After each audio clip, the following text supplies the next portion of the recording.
Doctor Gamarra, buenas noches. Hoy mi grupo y yo vamos a presentar el tema de interacciones farmacológicas, en especial a farmacocinética. En nuestro grupo está conformado por Girón Porras Alex, Huaraca Lobatón Cielo, Márquez Barrera Jorge, Quispe Santos Niel Stalin, mi persona, y Tineo Quispe Oscar. Bueno, hoy vamos a empezar con este bonito tema. Para eso les voy a explicar sobre las interacciones farmacológicas. Ya, bueno, la interacción farmacológica es una modificación del efecto de un fármaco para la acción de otro cuando se administran sustancias, que puede ser otro fármaco o una sustancia química, como alimentos, o puede ser principio activo de plantas medicinales, alcohol, tabaco, drogas o por las enfermedades. Y esta interacción se desarrolla en el exterior del organismo o también en el interior del organismo, dando una interacción farmacológica. Bueno, aquí tenemos como objetivo el tratamiento y uso racional de los medicamentos que implican obtener un óptimo efecto terapéutico con el número de fármacos posibles. Es un estudio del uso de los recursos farmacológicos y el análisis de sus efectos en términos de beneficio. Bueno, aquí tenemos las divisiones de las interacciones farmacológicas, las cuales son farmacodinámicas, antagonismo y farmacocinéticas. Como vemos, las farmacodinámicas se dividen en sinergismo, ya sean sinergismo de potenciación, sinergismo de sumación y sinergismo de facilitación, donde cada uno de ellos estudian las concentraciones, ya sea la cantidad y sus metabolitos en el organismo. Pero yo les voy a explicar sobre la farmacocinética y sus divisiones. Como vemos aquí tenemos la absorción, la distribución, metabolismo y excreción. Bueno, ¿qué es la farmacocinética? En palabras simples, la farmacocinética es todo lo que el cuerpo le hace a las drogas. Es el estudio de los procesos a los que el fármaco es sometido a través de su paso por el organismo. En resumen, el farmacocinética se divide en liberación, absorción, distribución, metabolismo y eliminación. Y vimos también que no generalmente debería cumplirse todos los pasos. Esto se debe principalmente a las vías de administración farmacológicas. Y ahora comenzaremos a ver cada uno de los pasos.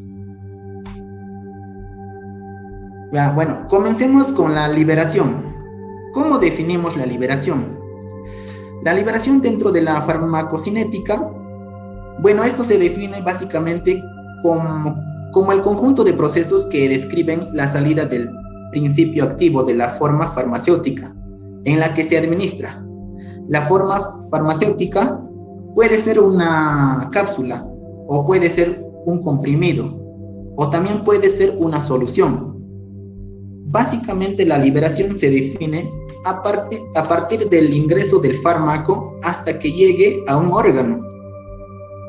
En especial, esto debemos comprender tres conceptos importantes, que son el principio activo, el excipiente y la forma farmacéutica. Bueno, donde el principio activo es la sustancia activa que va a producir el efecto farmacológico en el organismo.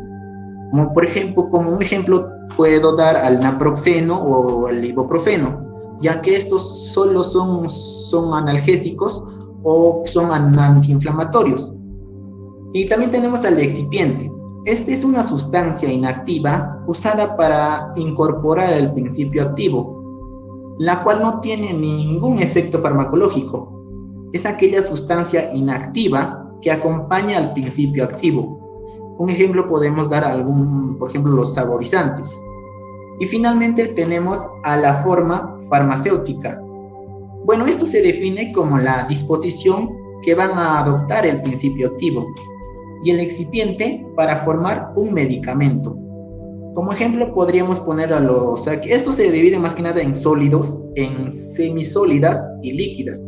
En las sólidas podemos ver las cápsulas, las tabletas, y en las semisólidas podemos ver a las cremas, y los líquidos podrían ser los jarabes. Bueno, y ahora vamos a ver lo que es la absorción. Esto se define como el proceso por el cual el medicamento pasa desde la vía de administración hasta la circulación sanguínea, donde el medicamento que ya ha sido liberado realiza diferentes procesos, tanto de penetración de transporte a partir de la membrana celular, donde el fármaco debe penetrar y traspasar a las membranas celulares. Pero ¿cómo es que esto traspasa? Esto se debe a partir de los mecanismos de transporte, a cual se divide en dos grupos: el transporte pasivo y el transporte especializado. Como vemos aquí, en el transporte pasivo tenemos a la difusión simple, a la filtración, y en el transporte especializado tenemos el transporte activo y la difusión facilitada y la pinocitosis. Y una cosa más, en la difusión simple y la difusión facilitada, esto se debe gracias a favor del gradiente. En cambio, en transporte activo se da gracias a los ATPs, o sea, a la energía.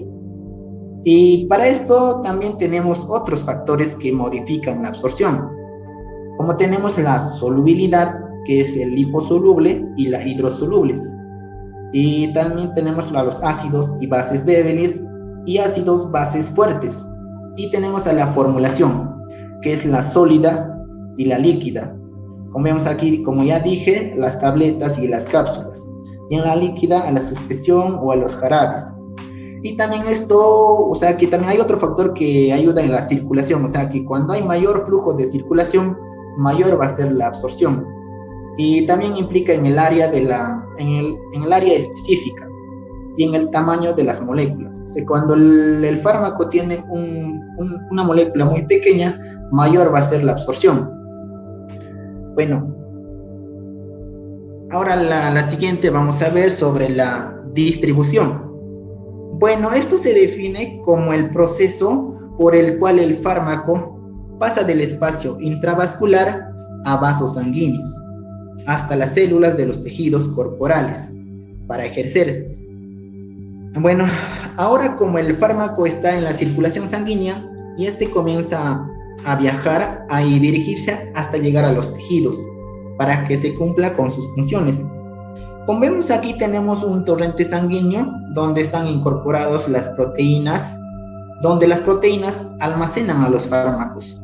Como vemos aquí tenemos fármacos ácidos, estos se adhieren a las proteínas que son las albuminas. Y tenemos los básicos, los fármacos básicos que se adhieren a la glicoproteína ácida y a la lipoproteína. Y tenemos a los cortisol esteroides que se adhieren a la globulina de unión a esteroides.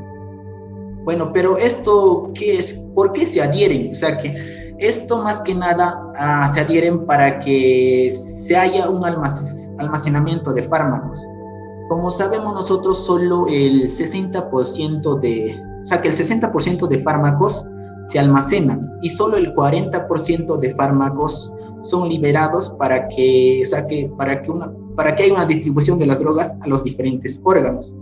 Aquí vemos unas imágenes que un fármaco más una proteína es un fármaco inactivo, o sea que solo está almacenado, y un fármaco libre es una forma activo. Y también hay otros factores que modifican la distribución. Como vemos aquí, el tamaño del órgano, la solubilidad del fármaco, el flujo del sanguíneo del tejido, el volumen de la distribución y la unión entre proteínas plasmáticas y el fármaco. Bueno, ahora vamos a ver la siguiente, que es la metabolismo, o sea que el metabolismo.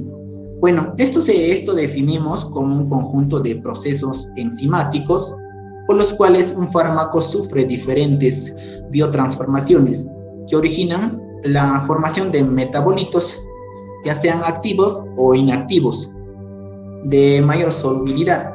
para favorecer su eliminación del organismo. En este caso, el fármaco ocurre generalmente a nivel hepático y también puede ocurrir a nivel de otros órganos. Bueno, el metabolismo sufre de dos cambios que son cambios de activación y cambios de inactivación, donde la activación, el fármaco ingresa en forma profármaco, o sea, en forma inactiva, y debe ser activado a una forma de fármaco. Y en la inactivación, en este caso, el fármaco ingresa en forma activa, y esto se debe metabolizarse para adquirir el metabolito. Y estos ocurren en diferentes órganos, como vemos aquí. Pueden ocurrir en los riñones, en los intestinos, en la piel, en los pulmones y en el torrente sanguíneo y en el cerebro. Pero mayormente esto ocurre en el hígado. Esto ocurre a partir de dos fases, la fase 1 y la fase 2. Bueno, la fase 1 corresponde a reacciones no sintéticas. Son las reacciones químicas que intervienen o conducen a la inactivación o activación de las drogas. Y en cambio la fase 2 corresponde a las reacciones sintéticas, a las reacciones químicas que intervienen en llevar por lo regular en la inactivación de las drogas. Y también hay diferentes factores que influyen sobre la biotransformación. Como vemos aquí, tenemos factores que de inducción enzimática, también incluye el sexo, la edad y el factor genético y la inhibición enzimática. Y ahora pasemos al último punto, que es la eliminación.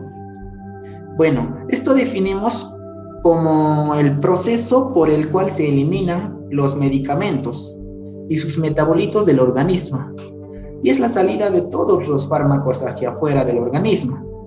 La eliminación se logra a partir de diferentes órganos, y el más importante es el que ocurre a nivel renal, y esto se realiza a través de la nefrona, como vemos aquí en la imagen, por sus diferentes partes.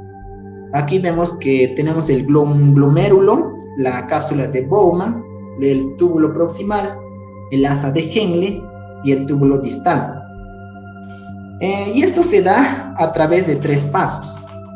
Como vemos aquí, tenemos la filtración glomerular, resorción tubular y la secreción tubular. Primero, la filtración glomerular. Esto ocurre a nivel del glomérulo. Aquí pasan las sustancias de bajo peso molecular. Y la resorción tubular ocurre a nivel del túbulo proximal. Y esto pasa por un transporte activo, o sea que se necesita de un ATP, o sea que de energía. Y la secreción tubular ocurre a nivel del túbulo distal, y esto también se da a través de un transporte activo. Y cada uno de estos casos va haciendo que su paso sea mucho más selectivo para una correcta eliminación. Pero eso no es todo, también tenemos otros factores de eliminación, como vemos aquí. Tenemos la eliminación por vía pulmonar, o sea que hay algunos fármacos que se pueden eliminar a través del intercambio de los dióxidos de carbono o del oxígeno. Y también tenemos a la eliminación en el tubo digestivo. Como vemos aquí, algunos fármacos se pueden eliminar a través de las heces. Y también tenemos a la eliminación salival. Como vemos en la imagen, podemos eliminar a través de ese fluido. Bueno, y por otro lado tenemos la eliminación hepática o biliar. Y también tenemos eliminación por el colon y eliminación de otros líquidos. Como vemos en otros líquidos, podría ser por el sudor, por las lágrimas o por la leche materna. O sea que un fármaco se puede eliminar a través o sea que se puede traspasar por la leche materna hacia su hijo. Bueno, eso sería todo. Muchas gracias. Hasta pronto.